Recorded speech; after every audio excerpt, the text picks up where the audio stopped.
ഒരു കൾച്ചർ, അതാണ് നമ്മുടെ കൾച്ചർ. മനസ്സിലായോ? അല്ലെങ്കിൽ ഇവിടെ എങ്ങനെ ഇസ്ലാം മതം വരുന്ന, എങ്ങനെ ക്രിസ്തു മതം വരുന്ന? ഇന്ത്യയിൽ AD 52 സെന്റ് തോമസ് വന്നു അല്ലേ? അന്ന് എല്ലാവരും ഹിന്ദുക്കളല്ലേ? ഇവിടെ ആരാ മുസ്ലിം? ഇവിടെ അല്ല കേട്ടോ, ഇന്ത്യയിൽ. അയ്യോ ഞാൻ കേരള ആയിരിച്ചിട്ടാ പറയുന്നത്. ഇന്ത്യയിൽ ആരാ മുസ്ലിം, ആരാ ക്രിസ്ത്യാനി? AD 52 സെന്റ് തോമസ് വന്നു. അന്ന് ഹിന്ദു രാജാക്കന്മാരല്ലേ സ്വീകരിച്ചിരുത്തിയത്? അവരല്ലേ കൺവെർഷനല്ലേ സൗകര്യം ചെയ്തു കൊടുത്തത്? അങ്ങനല്ലേ ക്രിസ്തു മതം ഉണ്ടായത്? അന്നല്ലേ 7.5 കുരിശു വെക്കാൻ സമ്മതിച്ചത്? അങ്ങനല്ലേ ക്രിസ്ത്യാനി ഉണ്ടായത്? അത് കഴിഞ്ഞു 8-ാം നൂറ്റാണ്ടിലല്ലേ അറബികൾ വരുന്നത്. അന്ന് ഇവിടെ ഒരാൾ മുസ്ലിം ഉണ്ടോ ഇന്ത്യയിൽ? ആ അറബികളെ സ്വീകരിച്ചതാരാ? ഹിന്ദു രാജാക്കന്മാർ, നമ്മളെ സാമൂതിരിപ്പാടിനെ പോലത്തെ ആളുകൾ.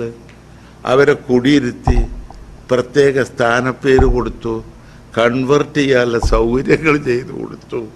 പല മുസ്ലിം ഹിന്ദു അമ്പലം പള്ളിയായില്ലേ? പല ഹിന്ദു അമ്പലം ചർച്ചായില്ലേ? എന്താ കാരണം? ഹിന്ദുമതം ഈ പറയുന്ന രൂപത്തിലുള്ളൊരു മതമല്ല. ഹിന്ദുമതം സഹിഷ്ണുതൻ്റെ മത. ഹിന്ദുമതം ഇസ്ലാം മതം പോലെ ക്രിസ്തു മതം പോലെയുള്ളൊരു മതമല്ല. അങ്ങനെ ആയിരുന്നെങ്കിൽ അവിടെ ഒരു മുസ്ലിമും വരൂല, ഒരു ക്രിസ്ത്യാനിയും വരൂല. അവിടെ ഹിന്ദു മാത്രമേ ഉണ്ടാവുള്ളൂ.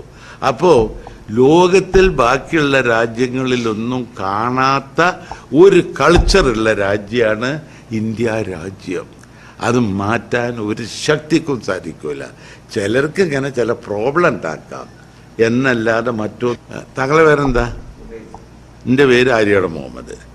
നമ്മളെ വാപ്പാൻ്റെ വാപ്പാൻ്റെ വാപ്പാൻ്റെ വാപ്പ ആരാ? ഹിന്ദു. അല്ലാതെ അന്നും ഇല്ലല്ലോ. ക്രിസ്ത്യൻ ഔസേപ്പ് ജോസഫ്, ജോസഫിൻ്റെ ആരാ? ഹിന്ദു. അപ്പോൾ ആ ഒരു കൾച്ചർ നമുക്കുണ്ട്.